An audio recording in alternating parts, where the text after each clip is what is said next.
Es ay, ya se me perdió.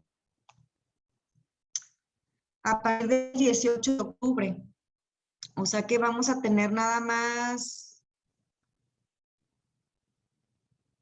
2 semanas. ¿sí? Tenemos, haz de cuenta que si nos vemos este sábado, 3 semanas. 3 semanas para terminar, o sea, si nos vemos este sábado y los otros, y el 2 y el 9, tres sábados para terminar de ver el temario y, a ver, y alcanzar el 16, dar el repaso. Y si no, el 16 dar clase y el repaso a ver si lo podemos dar entre semana y ponerles el examen el sábado igual. O sea, ponerles el examen el sábado 23 y dar el repaso el jueves o viernes, en caso que no terminemos. ¿Ok? Sí. Sí, doctora. Bueno, entonces, podemos empezar, por favor. ¿Qué tal? Buenas tardes. Yo soy Pedro Rojas y les voy a hablar acerca de la identificación del derrame pleural. La que sigue, por favor. Vamos a hablar primero de su anatomía normal. Aquí es importante saber que la pleura parietal va a revestir la parte interna de la caja torácica, mientras que la pleura visceral va a estar adherida a la superficie del parénquima pulmonar, incluyendo su interfaz con el mediastino y el diafragma. Los pliegues de la pleura visceral es muy importante porque van a formar las cisuras interlobares. Es decir, o sea, la cisura mayor, que también se le denomina oblicua, y la cisura menor, que es la horizontal. Esto en el pulmón derecho y solamente la cisura mayor en el pulmón izquierdo. El espacio que va a quedar entre las pleuras visceral y parietal es un espacio virtual que normalmente contiene alrededor de 2 a 5 mililitros de líquido pleural. La que sigue, por favor. En la fisiología normal, normalmente pues cada día se van a producir y reabsorber varios cientos de mililitros de líquido pleural. Estos van a estar principalmente producidos por la pleura parietal a partir del lecho capilar pulmonar y es resorbido en la pleura visceral y por medio del drenaje linfático a través de la pleura parietal. La que sigue, por favor. Ahí está. Después tenemos las modalidades para detectar los derrames pleurales. La más común o la que más se suele utilizar es la radiografía convencional. Esta pues va a ser el primer paso de detección para cualquier derrame pleural. Algunas otras modalidades que se llegan a usar son la tomografía computarizada, también la ecografía.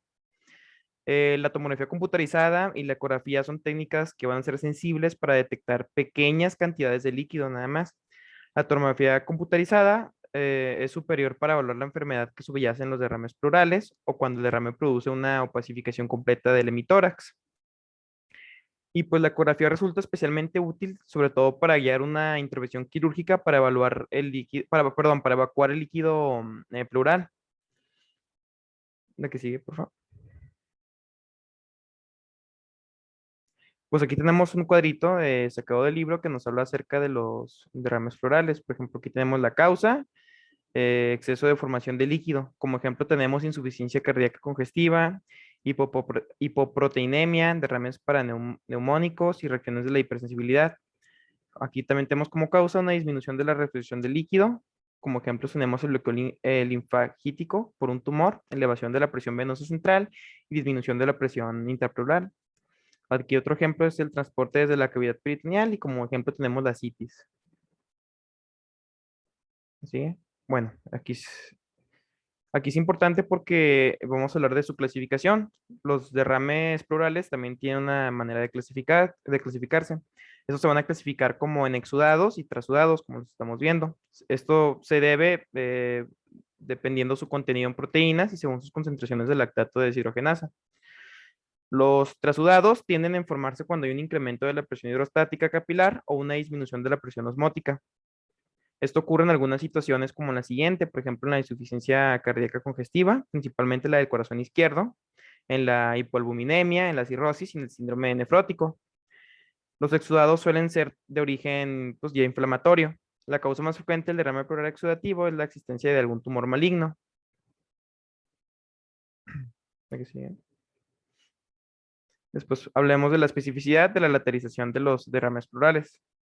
Algunas enfermedades tienden a producir derrames plurales en uno u otro mitórax o incluso puede ser bilateral, o sea, en ambos. Dentro de las enfermedades tenemos la insuficiencia cardíaca congestiva, tenemos el lupus eritematoso, también tenemos enfermedades que pueden dar lugar a derrames en cualquier lado, pero pues generalmente van a causar un derrame unilateral. Por ejemplo, tenemos la tuberculosis y algunos otros derrames exudativos asociados a agentes infecciosos como algunos virus. También tenemos la enfermedad trombólítica pulmonar o incluso traumatismos. Después tenemos las enfermedades que generalmente se van a producir van a causar algún derrame en el lado izquierdo. Por ejemplo, tenemos la pancreatitis, la obstrucción de la parte distal del conducto torácico, el síndrome de Dressler. Y por último, tenemos las enfermedades que generalmente van a causar algún derrame, pero ahora en el lado derecho. Aquí tenemos la enfermedad abdominal relacionada con el hígado o los ovarios. Aquí puede entrar, por ejemplo, el síndrome de Meigs. También tenemos la artritis reumatoide. Esto puede producir un derrame que puede mantenerse sin modificación durante muchos años. Y después tenemos la obstrucción de la parte proximal del conducto torácico. La que sigue, por favor. Después tenemos la identificación del derrame subpulmonar. Aquí también el libro nos proporciona una tablita para poder más o menos entenderlo. Por ejemplo, en hallazgos en el lado derecho tenemos una proyección frontal. Este es el punto más alto del hemidiagrama aparente. Está desplazado más lateralmente de lo que estaría del punto más alto de un hemidiagrama normal. Perdón. Estos derrames se reconocen con mayor dificultad que los derrames subpulmonares izquierdos, debido a que el hígado tiene la misma densidad que el líquido pleural situado por encima. Después en la proyección lateral, esta es la parte posterior, el hemidiafragma aparente muestra un arco curvado, pero cuando se une a la cisura mayor, el hemidiafragma aparente adopta un bordo plano que cae bruscamente hacia la pared torácica anterior. Después en los Pedro, hallazgos, dime. perdón, eres Pedro, ¿verdad? Sí, así es. Ah, Pedro, va muy bien tu clase, ¿eh? Me Muchas gusta. gracias. Sí, ¿Alguien sabe cuál es el síndrome de Meigs? ¿Lo mencionaste, Pedro? Sí, sí, sí, checaste. sí, sí lo mencioné como una de las enfermedades que se dan sobre todo en el lado derecho, Ajá. que causan, bueno, Pero, que causan derrame pleural del lado derecho. ¿qué causa? Pero, o sea, ¿qué es en qué consiste el síndrome de Meigs? Ah, no, no lo mencioné, pero pues consiste, por ejemplo, sobre todo se asocia a un tumor benigno en Ajá. un ovario, es como una especie de fibroma. Eh, ¿Qué más? Pues, Y qué produce? Sí, estás en lo correcto. ¿Y ujú. qué produce? O sea, ¿qué es lo que produce? Derrame pleural. El, el derrame Derrame pleural y pleural de así, la, ¿verdad? ascitis y también algo, hidrotórax, eso sobre todo la ascitis Ajá. el derrame en el lado derecho. Así es. Entonces, muy bien. Para que lo tomen en cuenta el síndrome de Meigs, si ustedes ven un tumor de ovario o llegan a ver una patología con tumor de ovario, y hay asociado derrame pleural o hidrotórax y cistitis, hay que pensar en un tumor benigno como el fibroma, ¿verdad? Que acabas de comentar. Muy bien. Ujú. Muy bien, Pedro, ¿eh? Muchas gracias. Nada. Ahora, estos hallazgos que está dando ahorita Pedro, nada más te encargo, si lo vas a leer está bien, me hubiera Ujú, gustado que pusieras ejemplos para visuales, ¿verdad? Pero ujú. está bien nada más un poquito más despacio para nosotros seguirte también en la lectura, ¿sí? Ah, de lo de las tablitas. Sí, lo que estás proyectando ahorita. Ok, muy bien. Sin sacarlo de la tabla tal como está para no mencionar ahí nada extraño. Sí, no, sí está muy bien, nada más dar un poquito más despacio para poderte seguir. Sí, está bien. Bueno, entonces yo me voy a ir un poco más tranquilo en las tablitas. En los hallazgos en el lado izquierdo, en la proyección frontal, aquí es la distancia entre la cámara gástrica y el hemidiafragma aparente izquierdo, va a estar aumentada. Normalmente es de alrededor de 1 centímetro desde la parte superior de la cámara gástrica hasta la parte inferior del lóbulo inferior izquierdo, con aleración. El punto más alto del hemidiafragma aparente está desplazado más lateralmente de lo que lo estaría en el punto más alto de un hemidiafragma normal. Después, la proyección lateral. está en la parte posterior. El hemidiafragma aparente presenta un arco curvado, pero cuando se une a la cisura mayor, el hemidiafragma aparente va a adoptar un borde plano que va a caer bruscamente hacia la pared torácica anterior. Ahora sí. La que sigue, por favor. Aquí en estas imágenes podemos observar un derrame subpulmonar derecho. En la figurita A, pues en la imagen A, en la proyección frontal, el hemidiafragma derecho aparente va a parecer estar elevado. Esto se indica en la flecha negra. Este borde no va a corresponder realmente al hemidiafragma derecho, que no es visible debido al líquido pleural que se ha acumulado encima del mismo, sino a la interfaz entre el derrame y la base del pulmón. De ahí la denominación hemidiafragma aparente. Se observa también la obliteración del seno castrofrénico derecho. Se observa en la flecha blanca.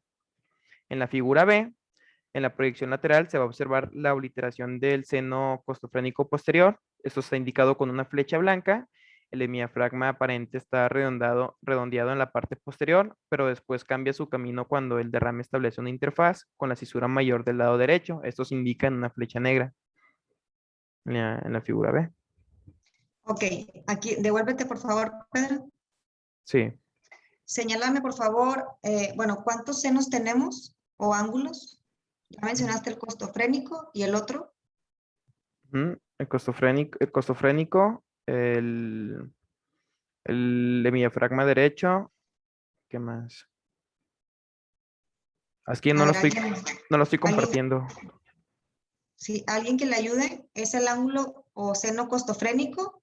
Ujú. ¿Y el otro cuál es? Mm, Lo vimos al principio cuando vimos anatomía radiológica. El ángulo costofrénico y ángulo Cardiofrénico. cardiofrénico. ¿Quién mm. comentó? Cristel. Cristel, a ver, señálalo por favor. Señala los ángulos. ¿O dónde deberían de estar? Por ejemplo, en el pulmón contralateral, en el izquierdo.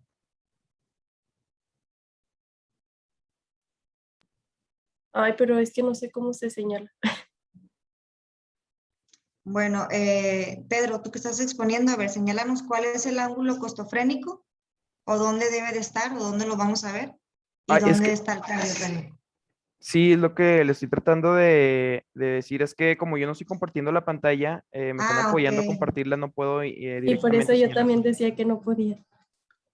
De hecho, Ah, hay una opción para poder rayar, pero no aparece aquí. bueno, entonces, Doctora, ¿el cardiofrénico no sería este? Bueno, más o menos, es que no me deja rayar bien. Ahí está, sí. O sea, no, debería de verse como Es- por... Ay, es que no puedo rayar. pues más o menos, sí, ándale, el que señalaron ahorita con la flechita. Ese, muy bien. Ok, bueno, revísenlo por favor, ¿eh? Continúa.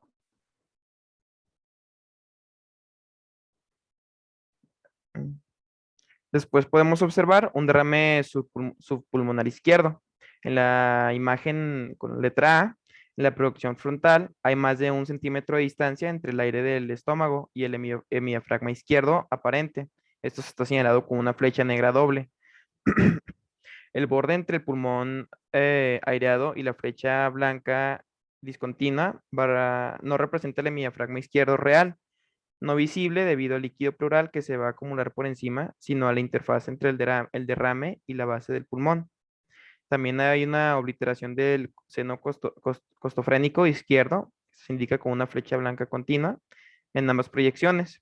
En la imagen B, en la proyección lateral, el hemidiafragma aparente está redondeado en la parte posterior, pero cambia su contorno a medida que el derrame establece la interfaz con la cisura mayor.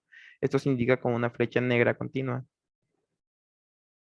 Entonces, fíjense en el seno costofrénico izquierdo y compárenlo con el derecho, en el ángulo. Ajá, vean, está libre y el otro lado lo vemos pacificado, ¿verdad? Radio opaco. Radio Muy Paco, bien, sí. continúa, por favor. Gracias. Después les voy a hablar acerca de la obliteración de los ángulos costofrénicos. Aquí, cuando el derrame alcanza un volumen de aproximadamente 300 mililitros, se va a obliterar el ángulo costofrénico lateral. Esto va a ser visible en radiografía torácica frontal. Este Este proceso tiene lugar con aproximadamente 75 mililitros de líquido. La que sigue, por favor. Aquí podemos observar una imagen de una obliteración del seno costofrénico posterior derecho en la proyección lateral. Aquí la acumulación de aproximadamente 75 mililitros de líquido en el espacio pleural va a permitir que el líquido ascienda en el tórax y produce la obliteración del seno. Este es el ángulo que nos comentaba la doctora. Y el costofrénico posterior, que se va a indicar también con una flecha blanca continua. Esto solo se va a observar en la proyección lateral. El ángulo costofrénico posterior normal y bien definido va a ser visible en el lado opuesto. Eso está indicado con una flecha negra continua. Puede observarse como el hemidiafragma izquierdo, que queda oculto por el corazón, localizado por delante, que se indica con una flecha negra discontinua, lo cual no va a indicar que corresponde realmente al hemidiafragma izquierdo. El derrame pleural se va a localizar, por lo tanto, en el lado derecho. Ok, miren, aquí, regresate al anterior, por favor, Pedro. Ujú. Aquí lo que Pedro nos está intentando decir, o lo que nos quiere decir, es más o menos qué cantidad de líquido va a haber en la pleura para que nosotros veamos ese borramiento del seno costofrénico. Esto es muy importante que lo sepan porque es pregunta de examen. Si no de este examen, pero nosotros en futuros exámenes, porque es muy, en el ENARM sí lo preguntan. En la radiografía lateral, fíjense bien, en una radiografía lateral con un líquido, o sea, teniendo un líquido de entre 50, depende de la bibliografía donde lo checan, hay bibliografías que refieren 50 mililitros, otros 75 mililitros, como bien dijo Pedro, vamos a ver un borramiento del seno costofrénico posterior, o sea, en una radiografía lateral. Y en una radiografía posterior anterior, o la radiografía de tórax, en las que pedimos, las frontales, si vemos un borramiento del seno costofrénico lateral, es porque vamos a tener un derrame pleural de aproximadamente entre 150 y 200 mililitros. Entonces, es posible que si yo tengo nada más una radiografía posterior anterior, una PA, y no logré ver un borramiento de los ángulos costofrénicos, no puedo asegurar, o sea, obviamente no lo voy a comentar, ¿verdad? Pero sí puede ser que tenga derrame pleural, pero en una cantidad menor a 150 mililitros, por ejemplo. Y en una radiografía lateral, a partir de 75 mililitros, ya lo voy a poder visualizar. ¿Ok? ¿Quedó claro esto? Entonces, en una lateral, arriba de 50, 75 mililitros, ya vamos a ver un borramiento del seno costofrénico posterior. Y en la PA, entre 150, 175, 200 mililitros, es lo que necesitamos para que se borre el seno costofrénico lateral. ¿Ok? Así Si podemos quieren calcular más o anotar. menos cuánto líquido hay, ¿no? Dentro del Pueden derrame. darse una idea, exacto, pueden darse una idea. Si ustedes en una radiografía frontal tienen un borramiento del ángulo costofrénico lateral, entonces ya se dan una idea de que al menos más de 175 No mililitros sí mililitros. hay ahí, ¿verdad? Y si no lo llegan a ver en una PA, pero lo ven en una lateral, entonces saben que es un derrame pequeñito, bueno, que es un derrame de entre 50 y 75 mililitros. ¿Por qué? Porque no lo vieron en la PA, pero sí lo logran ver en la lateral. ¿Ok? Por eso es importante que cuando ustedes soliciten una radiografía PA, traten siempre de pedir las dos proyecciones, PA y lateral de tórax. En ocasiones puede ser que les digan, doctores, nada más se puede una. Bueno, pues ni modo, pidan la PA. Pero siempre que se pueda ustedes en la solicitud, pidan las radiografías convencionales que son la PA y lateral de tórax, porque las dos son complementos. Ya ustedes al tener las dos van a poder localizar, como ya lo hemos visto, ¿verdad? Ya van a poder ver una imagen en las tres dimensiones. ¿Ok? Continúa, por favor, Pedro. Gracias. Después tenemos el signo del menisco. Aquí el líquido pleural parece que va a estar más elevado en el borde lateral del tórax que en la parte medial, en la proyección frontal. Este efecto hace que el derrame tenga una configuración característica en menisco, que es más elevada en los lados y más baja en el centro. En la proyección lateral, el líquido adopta una configuración de forma de U, debido a que en las partes anterior y posterior están a la misma altura. La identificación de una densidad pulmonar anómala con una configuración meniscoide es muy sugestiva de un derrame pleural. O sea, es un signo muy característico de un derrame pleural. La que sigue, por favor. Aquí les muestro un ángulo pues sí, en la imagen A y en la B se muestra el ángulo costofrénico lateral derecho normal y obliterado. En la imagen A, el diafragma suele tener un ángulo agudo y bien definido en su zona de unión a la pared torácica lateral. En la proyección frontal, lo que da lugar al seno costofrénico lateral, que está indicado en una flecha negra, se puede observar que el pulmón con alteración normal se extiende hasta el borde interno de cada costilla. Esta está en una flecha, indica una flecha blanca.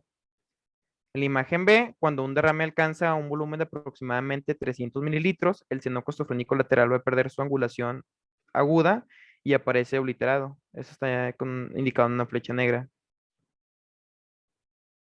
A la que sigue, por favor. Aquí está, en las siguientes imágenes les voy a mostrar los efectos de la postura del paciente sobre el aspecto del derrame pleural. En la imagen A, con el paciente en decúbito, el derrame del lado derecho se deposita sobre la superficie pleural posterior y da lugar a una zona borrosa, sobre todo en el lado de mi tórax, que es más denso en la base y menos denso en el ápex pulmonar. Esto está indicado con una flecha negra. En la imagen B, en el mismo paciente, con una proyección obtenida varios minutos después en una posición más erguida, se va a observar el líquido pleural que va a caer hacia la base de la cavidad torácica debido a la fuerza de la gravedad. Eso está indicado en una flecha blanca. Este simple cambio de postura puede conducir a la impresión errónea de que el derrame pleural ha mejorado o que ha empeorado si primero se efectuó la proyección en posición erguida y después en posición de cúbito, cuando realmente no se ha podido, pues, no se ha producido ninguna modificación de la cantidad de líquido pleural. Pues eso simplemente se da meramente por pura gravedad. Entonces, idealmente debe estudiarse al paciente siempre en la misma postura con objeto de poder establecer comparaciones. Después tenemos proyecciones torácicas en decúbito. En la imagen A, en la proyección de cúbito lateral derecho del tórax, la placa se expone con el paciente en decúbito sobre su lado derecho en la mesa de exploración, al tiempo que la haz de rayos X horizontal se dirige en dirección posterior anterior. Dado que en este caso el lado derecho del cuerpo del paciente está más en declive, cualquier derrame pleural con movimiento libre se va a depositar a lo largo del lado derecho. Estos están indicados con una flecha negra continua. Esto va a formar una densidad en banda. Después se puede observar cómo el líquido fluye dentro de la cisura menor, que está indicado con una flecha negra continua. En la imagen B, en la proyección de decúbito lateral izquierdo del tórax, el mismo paciente se coloca sobre la mesa de exploración de decúbito sobre su lado izquierdo y el líquido libre del lado izquierdo se va a depositar a lo largo de la pared torácica lateral izquierda. Eso está indicado en una flecha negra continua. Las imágenes tanto A y B van a corresponder al mismo paciente que presentaba derrames pleurales bilaterales secundarios a un linfoma.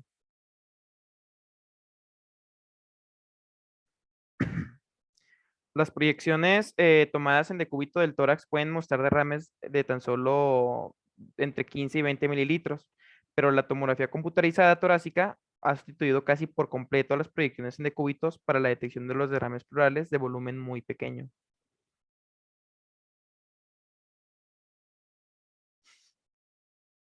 Aquí podemos observar el derrame pleural de pequeño volumen en una tomografía computarizada, así es como se observaría. Aquí se observa un derrame pleural derecho de pequeño volumen, indicados en flechas blancas, que se va a acumular en la parte inferior del hemitórax. El paciente se va a encontrar situado en posición supina en el escáner.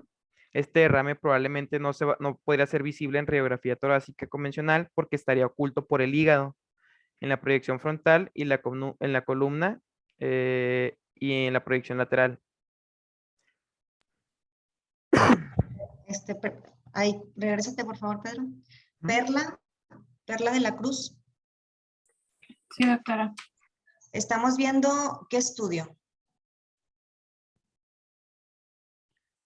Una tomografía. Ajá. ¿En qué corte o en qué plano? Sería...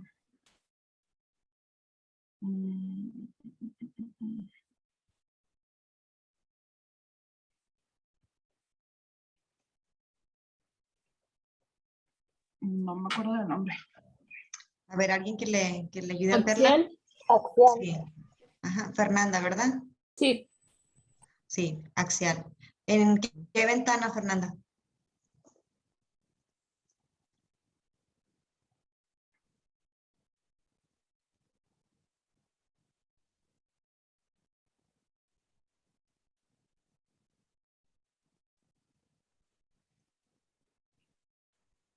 Utilizamos las ventanas en tomografía para poder, en tomografía tenemos muchas escalas de grises, ¿verdad? Muchas densidades. Usamos las ventanas para, ¿cómo les puedo explicar? Para utilizar cierta cantidad de grises, por así decirlo, para tener un número de grises y poder mejorar el contraste de las imágenes, ¿sí? Entonces, por lo tanto, tenemos la ventana para pulmón, ventana para hueso, ventana para mediastino, ventana para tejidos blandos. Usamos las ventanas, como les digo, para mejorar el contraste, para tener un número más controlado de densidades y poder tener un mejor pues, contraste de todas las estructuras que estamos valorando. Entonces, en este caso, esta imagen, como bien dices, Fernanda y Perla, es una tomografía computarizada en un corte axial. Estamos viendo un plano axial en una ventana para pulmón, ¿sí?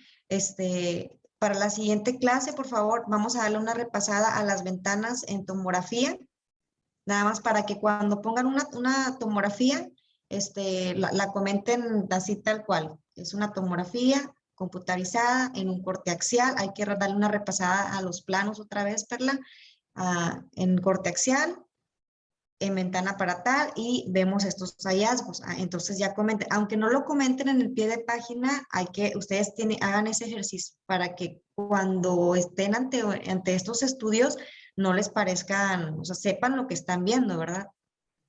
Por ejemplo, la H que está mencionada aquí, Pedro, ¿qué es lo que nos está indicando? La H va a indicar el, ¿cómo se llama? Pues sí, ay, lo que va a estar oculto por el hígado. Ok, bueno, O quiero sea, pensar que hígado y seis es columnas. el hígado. Ajá, Ujú, el muy bien. hígado y la El C va a ser la hígado, columna. exacto. Ajá, muy bien. El hígado y la columna. Muy Ujú. bien. Vamos a ver, bueno, revisen las ventanas, revisen otra vez los planos y en las próximas clases, en cuanto tengamos oportunidad y si no, pues ya al final, cuando veamos las plaquitas, vamos a pasar una tomografía. Les voy a pasar la tomografía, vamos a ver la anatomía por tomografía también. No nos vamos a meter mucho en, o sea, lo general, ¿verdad? Lo más general, lo que deben de saber ahorita. Y vamos a ver las ventanas para que las sepan, para cuando las vean, pues sepan qué es lo que están valorando. ¿Ok? Muy bien. Continúa, por favor, Pedro. Gracias. La que sigue, por favor. Después, hablando del hemitórax opacificado, cuando el hemitórax de un adulto contiene aproximadamente 2 litros de líquido, aquí se va a opacificar completamente el hemitórax. A medida que el líquido pues, va a llenar el espacio pleural, el pulmón tiende a experimentar un colapso pasivo o también llamado atelectasia.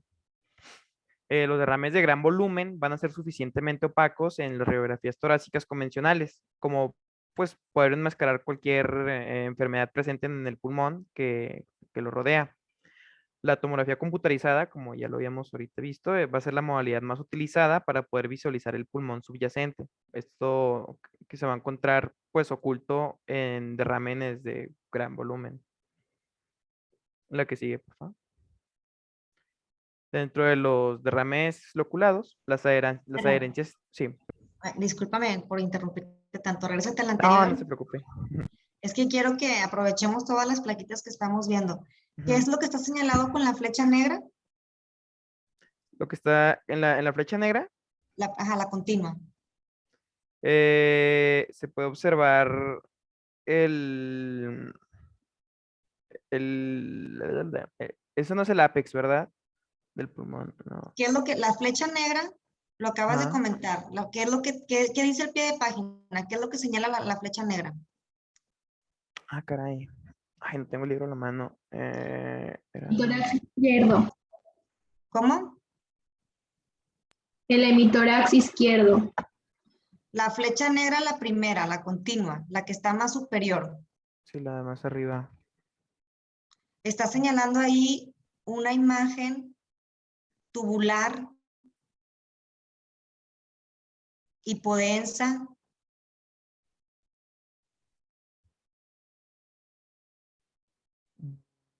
o radiolúcida más bien, perdón, estamos en radiolúcida. ¿Qué es? Que está desplazada. Está haciendo la tráquea. La tráquea. Sí, vean la tráquea, no se les olvide cómo se ve la tráquea en una radiografía, ¿verdad? Porque la tráquea es pista para descartar o hacer diagnósticos diferenciales. Por ejemplo, lo vimos en la clase pasada. Si yo tengo un hemitórax opaco y la tráquea, en vez de estar, aquí nos está diciendo Pablo que la tráquea está desplazada hacia el lado contralateral a la opacificación o al derrame pleural, en este caso. Está desplazada hacia la derecha, ¿verdad? Si yo tengo un hemitórax radiopaco, pero la tráquea la tengo desplazada o hacia el lado de la radiopacidad, o sea, hacia el lado del pulmón radiopaco, ¿ustedes en qué pensarían? Si en vez de que esté desplazada hacia el lado contralateral, está retraída hacia el lado de la opacificación. En una telectasia. En una telectasia. Muy bien. ¿Cuál es tu nombre? Yareli. Yareli, muy bien, Yareli. Sí, entonces es bien importante que valoren la placa completa y chequen la tráquea, chequen el mediastino, chequen si está desplazado. En este caso está señalada las flechas, lo que está señalando estas flechas es el desplazamiento del mediastino, o sea, está desplazado por el derrame, ¿verdad? Entonces, hay que revisar todos esos datos que no se nos pasen, chequen bien cómo se ve, cómo se debe de ver la tráquea y qué es lo normal, ¿verdad? Hay que darle otra repasadita. Continúa, por favor, Pedro. La que sigue, por favor. Después, la anterior. Ahí está. Después tenemos los derrames loculados. Aquí las adherencias en el espacio pleural, que pues con mayor frecuencia se deben a procesos antiguos de alguna infección o